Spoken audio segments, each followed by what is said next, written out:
Welcome to the Real Estate Syndication Show.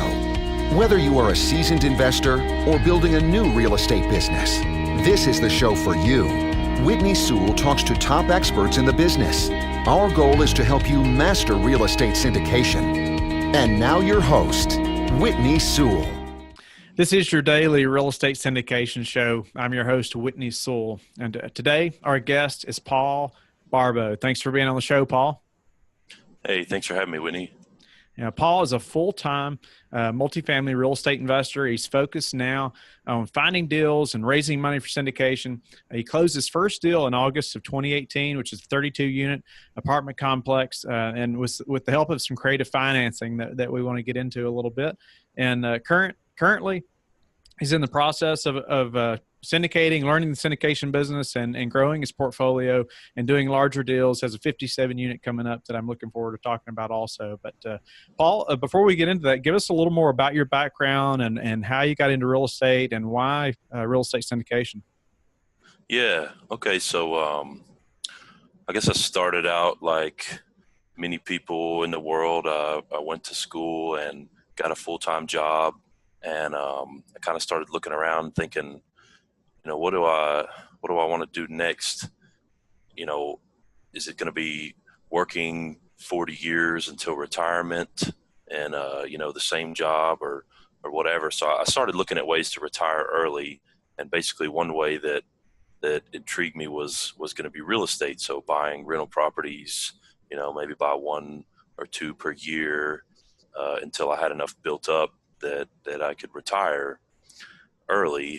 And so the first thing I ever bought was a duplex, and it was an absolute disaster. And it was actually I live in Nashville, Tennessee now. This was in North Carolina where I was working at the time, and I moved back to Tennessee trying to manage a duplex on my own from afar. And like I said, it was a disaster. I tried to sell it. It took about 6 months to sell it on the market. So anyway, it was a bad start, but it did give me the confidence to move forward in real estate. And in the meantime, I had bought a house that I was living in, and I sort of fixed it up, and it was kind of a live-in flip here in the Nashville market. And once I got the project that I was on for work, I was a construction project manager, was winding down, and I thought, well, this would be a good time to see if I can make real estate happen for me full time. So I thought that was going to be flipping houses. I sold my house that I was living in, finally sold my duplex, and moved in with my parents, and with the intent that I was going to find my next flip project. Well, that never came around, and I spent the better part of 6 or 8 months looking for a flip deal or some rentals that I could buy, and I was not doing very well. And all of a sudden I was doing some direct mail advertising, looking for flip properties and also looking for rentals that I could buy with, say, no money down.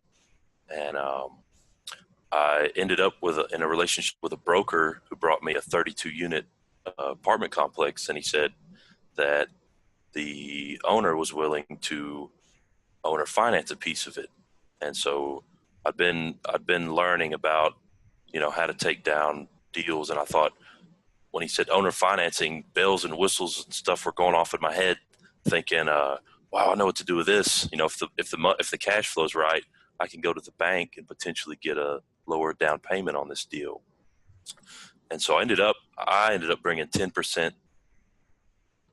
money down, and the owner financed 35%, and I went to the bank and got a loan for 55%. And so that was a great first deal for me. The only thing was it was 32 apartments. Up to that point, I would never see myself owning 32 of anything. And so I had to get over that mental hurdle of being able to own that much stuff. And basically all I have to say to people is you're going to need help. You can't do that on your own. And so there was a manager and a maintenance guy that were there working part-time. I was able to keep them on, and the transition was actually very smooth. And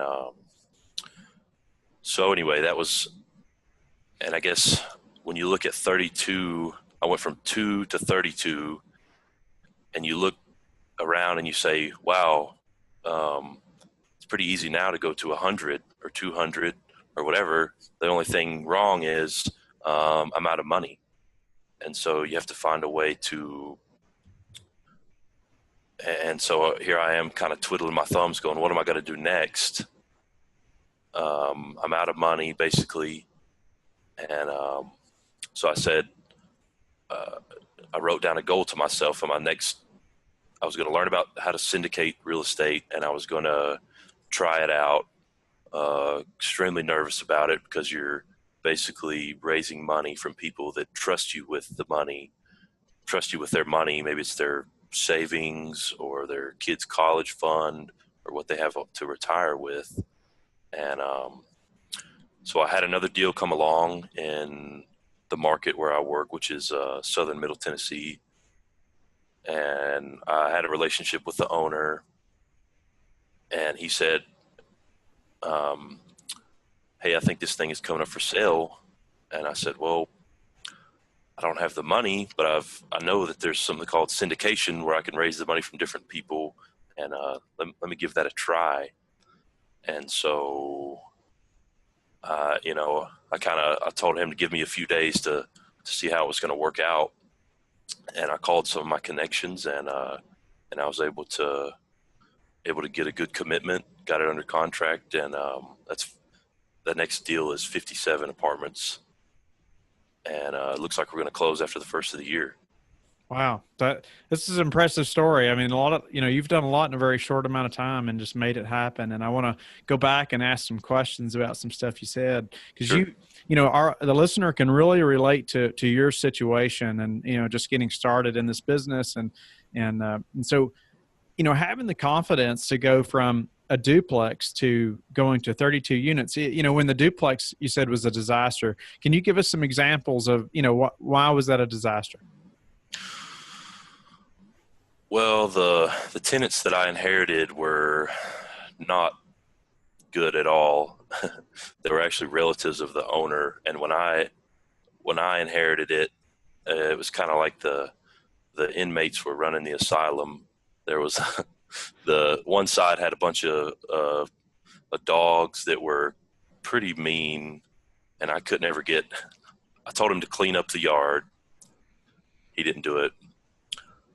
So I tried to get back into the yard and clean it myself. Well, there's all these vicious dogs that were trying to get after me and stuff. And anyway, he quit paying his rent. I had to basically evict him. He trashed the place. Like, trash was probably this deep throughout the whole unit. And, unplugged the refrigerator full of food and let it sit for a week until I could get around to it. Just the nastiest things imaginable, basically. And so I really had to have a heart-to-heart with myself.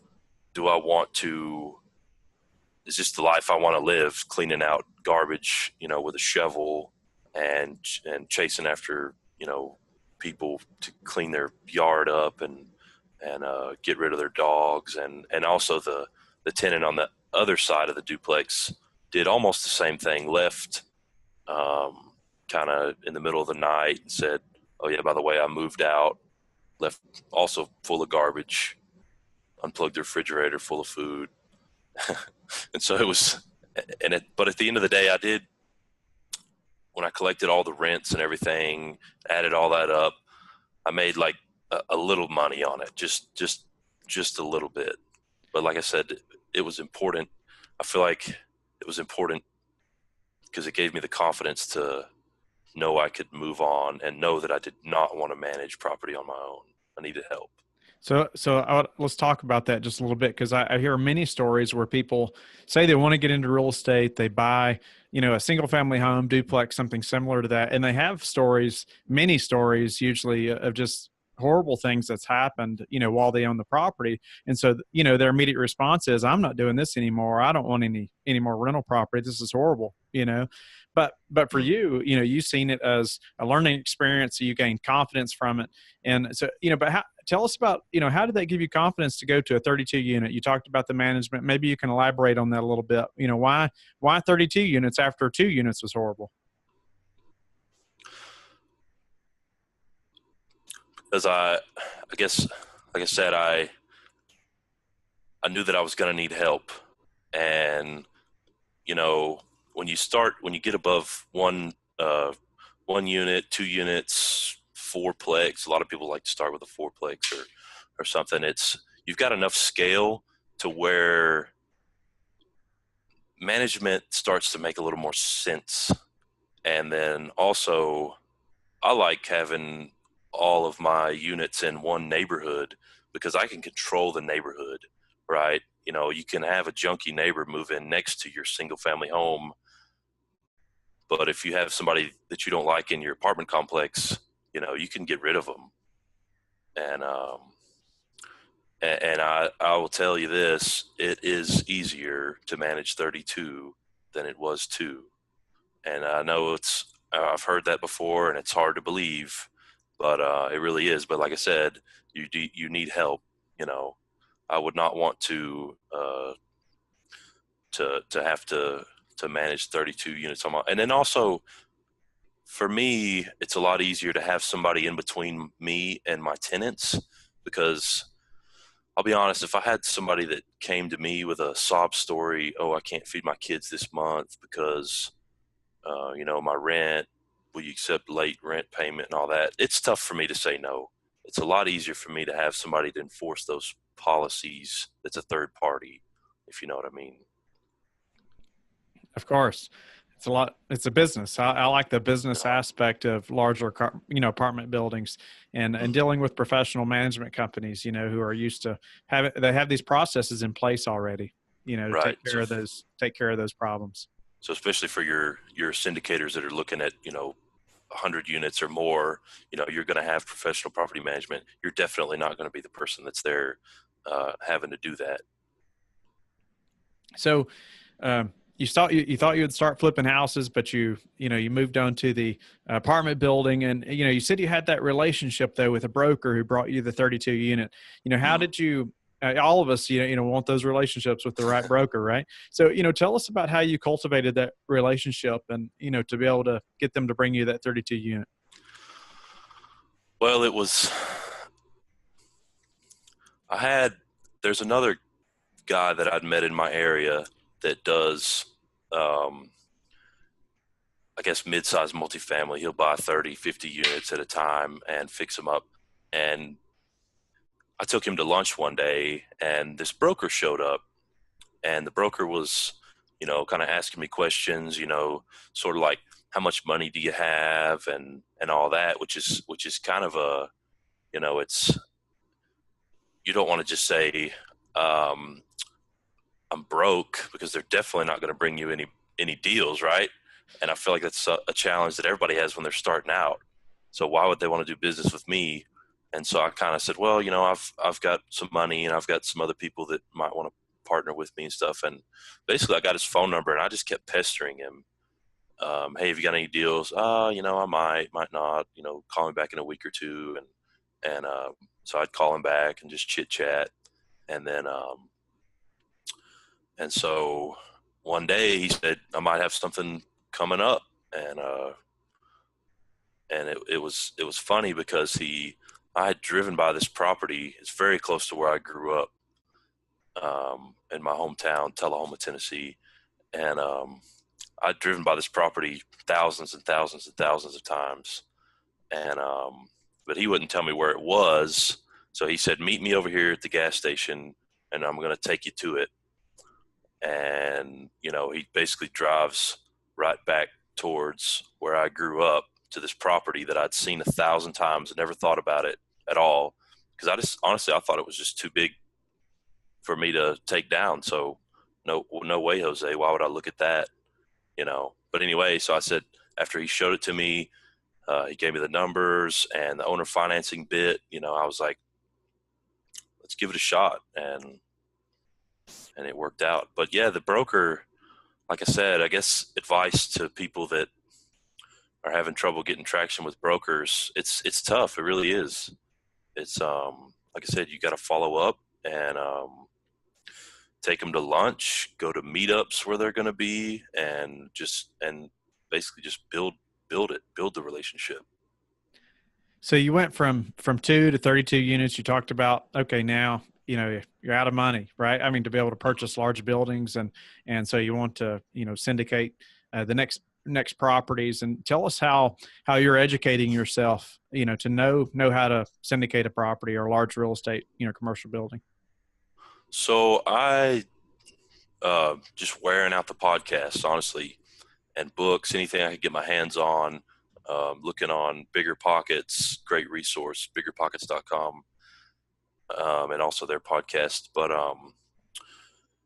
yeah, like I said, just listening, reading, and you kind of pick up.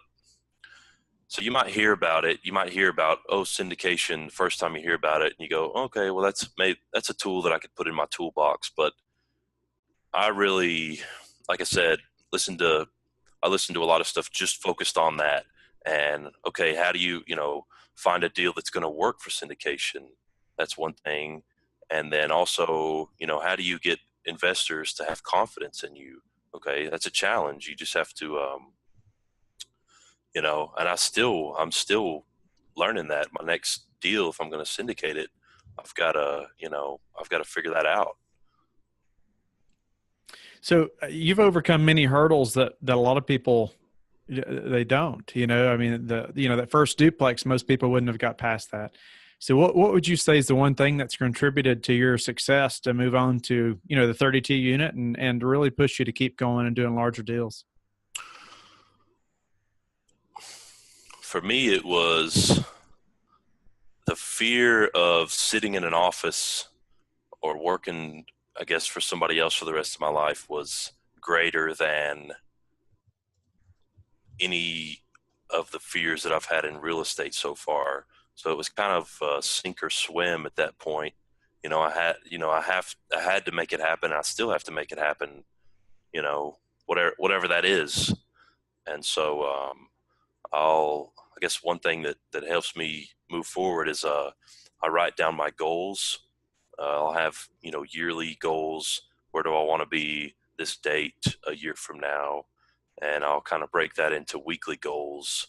And I guess as it pertains to real estate, there's some things you don't want to do, like, cold call brokers, cold call some multifamily owners. I don't like doing that, but I know I have to do it to move on to the next step. Or, but like going to events and stuff like that, being around other people in real estate, I enjoy doing that. And so that's where you're going to make connections and also build confidence. And anything that you're struggling with, there's somebody out there that can help you move yourself forward with whatever. So what would you say has been the hardest part of moving into the syndication business so far? Maybe something you foresee, is it like raising the capital? Is it finding the deals, or maybe something else, other than that? Yeah. So I guess it's still tough for me to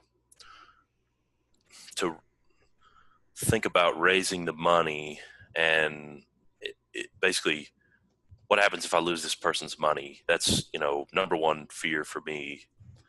And luckily with my partner that I'm doing my first syndication with, he's a savvy real estate investor, and he helped me with being confident with the numbers. Him and I both stress tested, different things with the deal.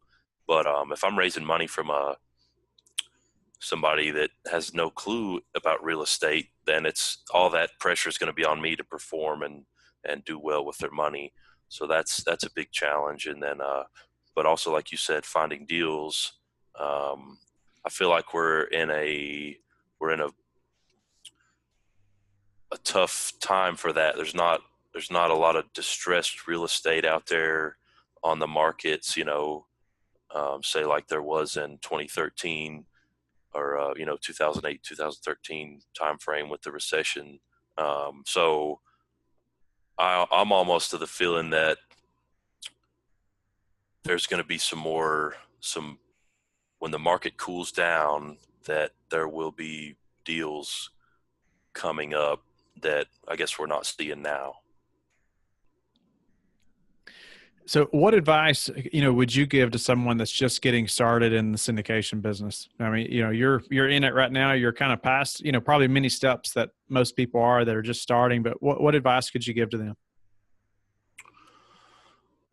Just keep going. Don't let the doubt get in your way. I tell you, if it was a long several months when I'd moved in with my parents, and I was really unsure about my future, whether I was going to have to go back to work full time or not. Keep educating yourself. Wake up in the morning, take action. Like I said, it might take months, it might take years for you to gain traction, but no matter what age you are now, even if you're 60 years old, think about where you can be in 10 years with even small steps every year. And if you're in your 20s, like I am, then you can, the sky's the limit for your future, hopefully. That's awesome. So in your 20s, you'll have over 80 units. So that's incredible. Congratulations to that. That's awesome. Thank you. Why don't you tell the listeners how they can learn more about you, Paul, or maybe get in touch with you? So I am on Bigger Pockets, Paul Barbeau, PaulBarbeau, and feel free to shoot me an email, paul.barbeau01@gmail.com. Paul, you've been a great guest. I appreciate you being on the show and really helping the listeners to, overcome that fear or just gain confidence going from that 2 to 32 units, even after having some struggles, with those tenants and getting them kicked out, evicted, but not quitting. And I appreciate you talking about that. And I hope the listeners will connect with Paul, and you'll go to our Facebook group and you'll ask him questions so we can all learn this business together. And reach out to me if I can help you in any way. Go to the website, lifebridgecapital.com, and you can schedule a call. And I'm happy to talk to you and see how I can help. And we will talk to each of you tomorrow. Thank you for listening to the Real Estate Syndication Show, brought to you by Life Bridge Capital. Life Bridge Capital works with investors nationwide to invest in real estate, while also donating 50% of its profits to assist parents who are committing to adoption. Life Bridge Capital, making a difference, one investor and one child at a time. Connect online at www.lifebridgecapital.com for free material and videos to further your success.